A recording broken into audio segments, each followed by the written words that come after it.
All right, what is up, everyone? Welcome back to another episode here at Fast and Furious TV. So, wanted to take time today and do a 2022 season recap. And where am I at? I'm actually under this bridge here, since apparently the majority of my videos and everyone knows me from fishing underneath this bridge. Felt like it's only proper that I do my recap underneath this bridge that I've slipped under, fallen under, caught fish under, dropped my rod under, lost fish under, caught my PB under, caught 27,000 2-pounders under. Like, you guys can hear I'm directly under the bridge, so you're gonna keep hearing stuff go over top of the bridge. But right there, that spot right there that you see, where you can see the bottom right now, that's actually where I lost my rod at, and it's that shallow in here now. Normally that water comes up pretty high. I think you can see how high up it has come, like ever in life, and then you kind of see where it's at right now. You can, literally I could walk across that right now and I'd be in like a foot of water. It's not that bad right there, but that particular day I think it was like 3 feet higher than what it is right now. It's about a foot deep right now, and it's about 3 feet higher, and it's like kind of mucky down there. So anyways, like I said, I wanted to do the 2022 season recap, just kind of going over tournaments I fished and kind of what I did. I'll keep it short and sweet, actually, because I'm holding my phone and I didn't bring my thing with me.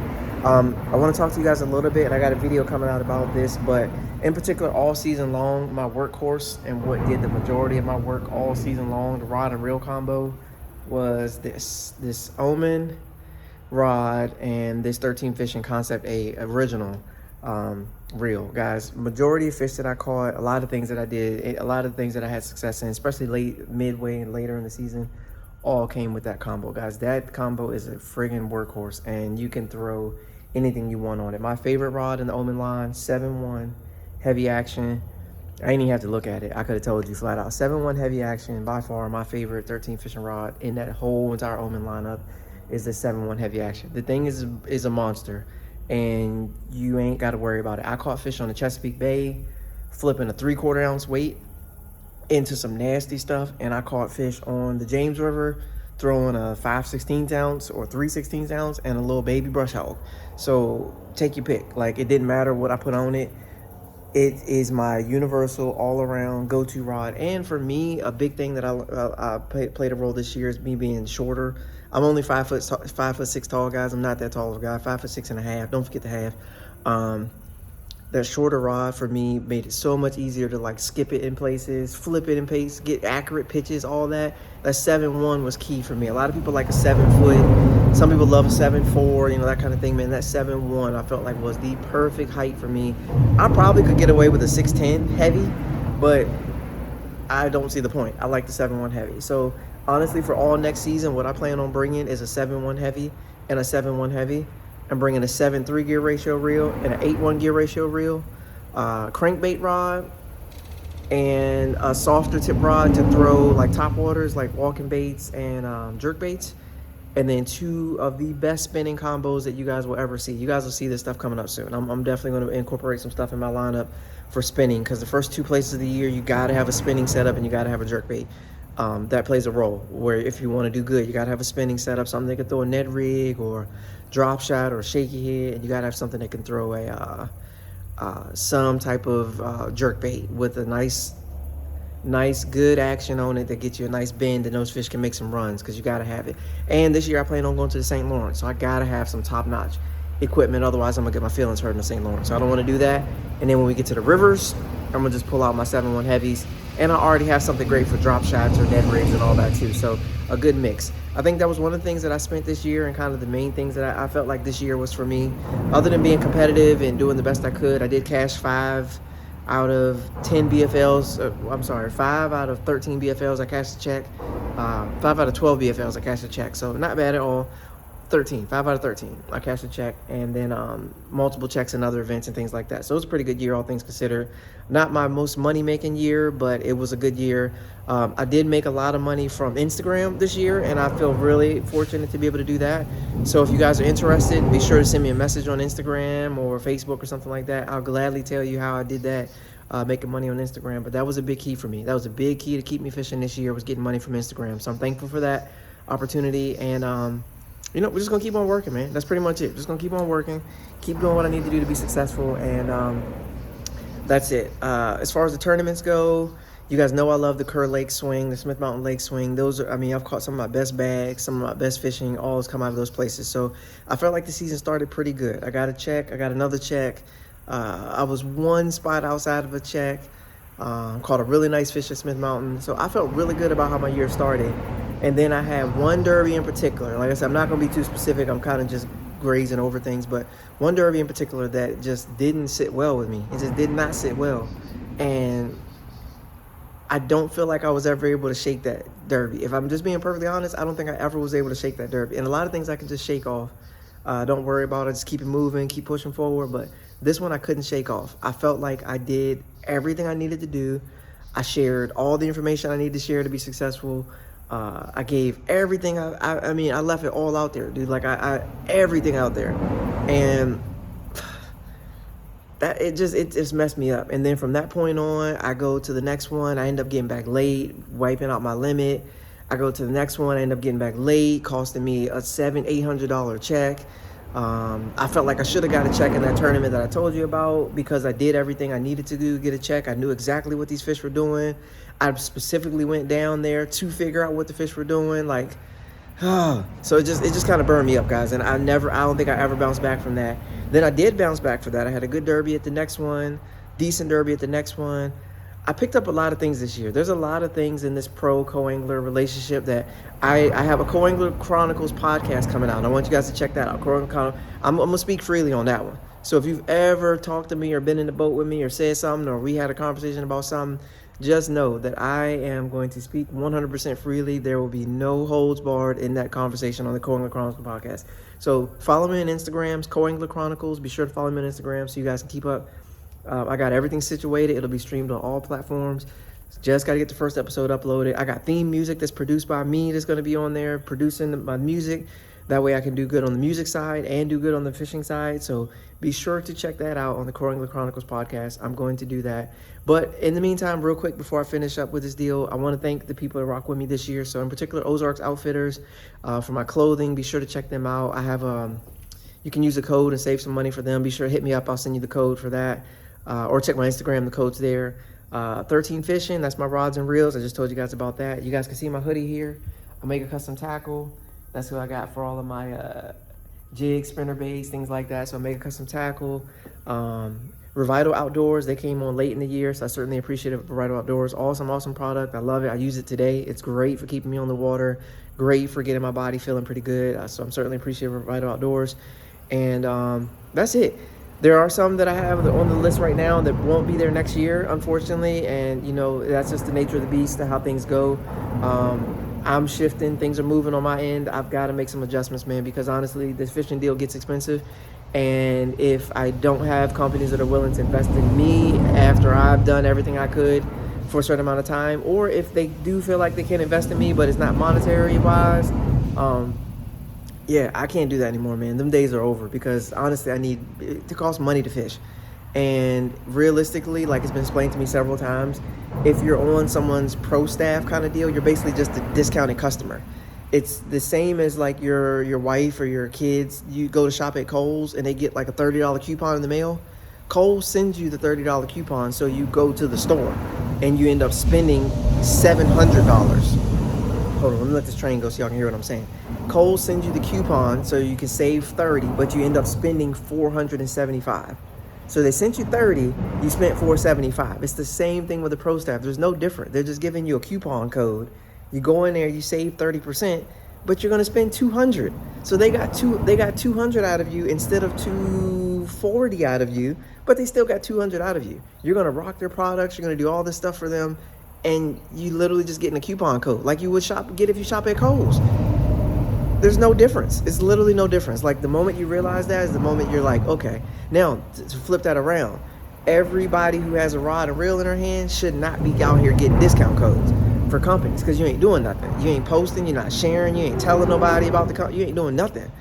So for that guy to have the same discount as somebody who's actually talking about the company and pushing the company, it's flawed. The reality is it's flawed, and it is what it is, man. So like I said, the sooner you learn it, the sooner you learn how the system works, the sooner you learn to work it for you, and the sooner you just, the bottom line is you got to keep your head down. You got to keep on casting. You got to keep on catching fish, keep on doing what it is that you know to do. And honestly, if there is a company that you rock with that, let's say they don't give you money, but their discount is good and they support you whenever you do things, they're cheering you on, that type of thing, then it's okay to obviously line yourself with who you feel like you need to line yourself with. You know what I mean? Like, sometimes you got to throw all that out the window and just realize that you're dealing with good people. And sometimes good relationships lead to even better than if they were to give you $250.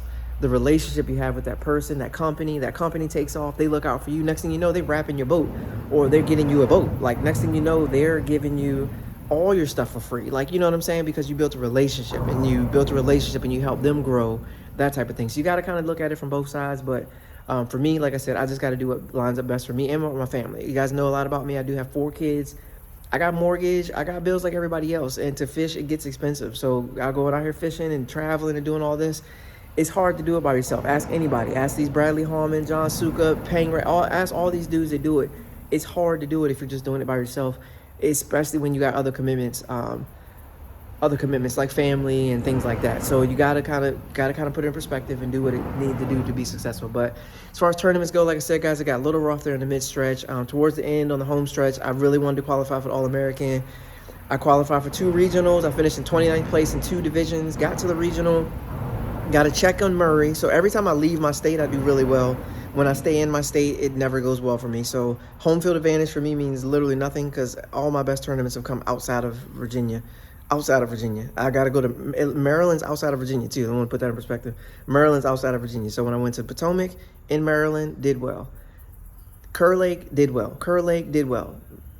Lake Murray did well. Go to the James River, can't never get nothing going at the James River. Smith Mountain Lake, I did okay. Did pretty good at Smith Mountain Lake, so I think I got a check in one of them. But and I always do really good at my boat at Smith Mountain Lake. But either ways, wrapped up the season. Toyota Series went good. But here's the thing. I will say throughout the year, I did meet some boaters and some people on the water that I feel like I'll be friends with for a very long time. And that I'm very thankful for. I did meet some people that I connected with as soon as we got in the boat. They helped me at other tournaments because we were fishing the same stuff. So I got to talk to them when I went to other places. I help them when they go to other places. Like, it works out really great. That relationship that I built with some of these people and connection that I made with some of these people is phenomenal. And I'll have that forever. Like, that's not going to go away. So maybe I didn't cash a check, but I do have a buddy who I can talk fishing with all the time. And sometimes that's big. That's huge when it comes to fishing, because you never know. Sometimes I'll be in their part of town. Sometimes they'll be in my part of town. We might practice together. We might, different things like that may come up, and you got to be thankful for that. Even if you don't, I just enjoyed that day and leave it at that. If I never talk to them again, I enjoyed the day and I had a good time. So that did happen. I'd say probably about 75% of this year, I ran into pretty good people. Pretty good people. Like I said, clearly pretty good people doesn't mean that you're going to have a good tournament. Just means they're pretty good people and you're pretty good people. Doesn't mean you're going to have a great tournament. Doesn't mean you're going to win. Doesn't mean any of that. It just means they're good people and you just take it for what it is. So I was able to do that this year and I'm very thankful for that. And like I said, probably 3 out of 4 was like that. And then there was one that was like a complete nightmare, and another one that was a nightmare, and then one that was great. So this was a season, if I had to put it in perspective, I'd say it's a roller coaster, 100%. Cash a check, don't even get a top 100. Cash a check, don't even get back to weigh-in. Cash a check, get disqualified. Almost cash a check, me and this guy don't get along from the moment I get in the boat. So little stuff like that. And cash a check, get in the boat with somebody who, oh, geez Louise, just I wish I could just go back home at that point. So anyways, that's my season, kind of in a nutshell. I'm excited for 2023, so I'll go ahead and let you guys know what I'm doing now. I do plan on fishing the Bassmaster Opens, 3 out of the 9. I'm not going to do all 9 because I'm a co-angler. There's really no, I mean, I guess you can go for AOI on the Opens, but I'm not doing that. That's not my deal. I want to do the 3 that are near me. So I'll be going to Bugs Island, I'll be going to St. Lawrence, and I'll be going to Watts Bar. So I plan on doing the Bassmaster Opens. I will be doing the BFL division, the Shenandoah, in the effort to try to get to Lake Norman. So I want to go to Lake Norman. So I'll be back on the Potomac, James, Smith Mountain, Kerr Lake, I think, or Potomac again, something like that. I'll be doing that same gamut again. I'm very excited about that. And then the other part of the plan is if I can work my butt off this winter and do my stuff properly, I should be in a boat and fishing a few out of the Piedmont division as a boater for next season. So those are my plans for next year. And I may try to hop in some TBF stuff if I can figure out what I need to get in that actually makes sense on TBF side, because that's a really good deal. And then just some local deals I'm definitely going to hop in, especially if I got the boat. So you'll see the Wednesday nighters again. You may see some Potomac teams this year. You may see Potomac Battle Series this year, some stuff like that I may end up doing this year as well. But the main things I'm going to be doing is the BFL Shenandoah, Bassmaster Opens. Oh, Toyota Series. I am doing Toyota Series again. I'm going to do the Potomac Toyota Series, and I actually may do 2 Toyota Series this year. I may do 2. We'll see. Got to figure that out, but I may do 2 Toyota Series. And if I do good in 2, I may do 3. So it just kind of depends on that, but that's kind of where we're at right now. Thank you guys for rocking with me. I do appreciate each and every one of you. Stay tuned for more. Like I said, there will be some changes, so you guys are definitely going to stay up to date with that. Standing here talking to you guys, I was really hoping some more water was going to come, but ain't nothing coming. So I'm going to make a few casts here, and in this super clear water, I wish some wind would come in, or I mean, literally anything. Some wind's out there, so it might start moving something in here, but I don't know. This water's so shallow. I ain't seen no activity since I've been standing here, so ain't nothing happening right here. And a lot of times when you fish under this bridge, a lot of things, what I don't really tell people, they'll see me catch a fish, but they, 1, don't know how long it took to catch that fish, and 2, how many times I came back to get those videos that you see. Like, I know how this works. Basically, you can pull up and you can catch a fish here, but there's a trick to it, right? There's a trick to it, and that's not gonna come out in this video, but there's a trick to it. So anyways, like I said, I hope you guys enjoy. I figured it like only made sense to do it under this bridge, because that seems to be my claim to fame. It's underneath this exact bridge. Literally everything great and awful in my life happens underneath this bridge. So kind of is a quiet place you can kind of come just chill. As you can see, some other people have been chilling here as well. People just come sit down under here. You can come enjoy yourself under here. It's a nice little place, nice little getaway. No one really bother you or really say much to you, and I love it. So it's a nice little spot for me. It's got another one on the other side too that I fish on too. So I always got a bridge to go fish under. But hopefully you guys enjoy the video. I appreciate you all rocking with me. Be sure to hit that like and subscribe button as always. And I got more stuff coming. Stay tuned. 2023 is very exciting. So I hope you guys are ready to rock and get it in for 2023. I'm not going to set an all-American goal. I ain't going to do any of that this year. My goal for this year is I want to be the best I can be in the tournaments that I fish. There's no overall goal. There's no nothing. It's going to be a one-by-one, step-by-step. I want to be the best that day. So I ain't doing no points deal. I ain't doing no gotta get this. Obviously, if I do good, the points will take care of themselves. Every tournament is every single tournament, every one-by-one tournament. That's my goal for this year.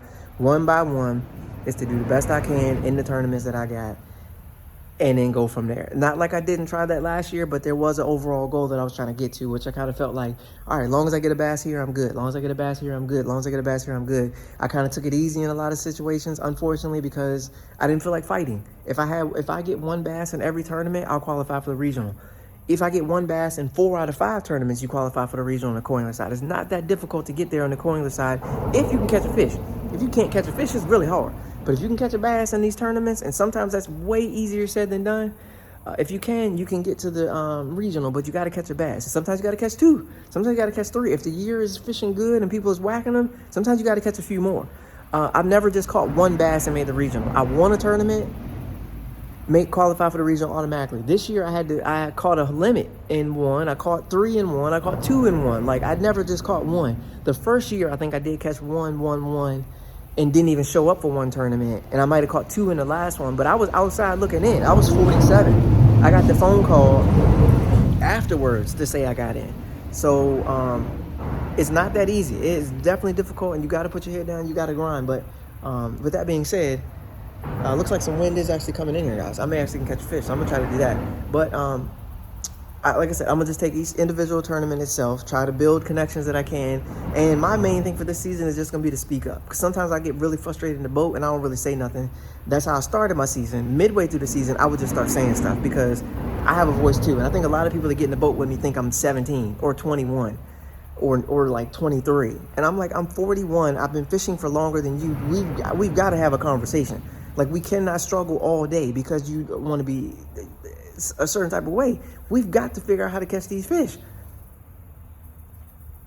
Flat out, like, I got to be able to say what I got to say in these tournaments, because it's my money too, right? Like, I invest in this. I have to have a say-so in what's going on. I can't control where the boat goes, obviously, but I got to talk, right? I got to talk, whether that say something encouraging. I just got to talk. Sometimes I get really quiet and I don't say anything.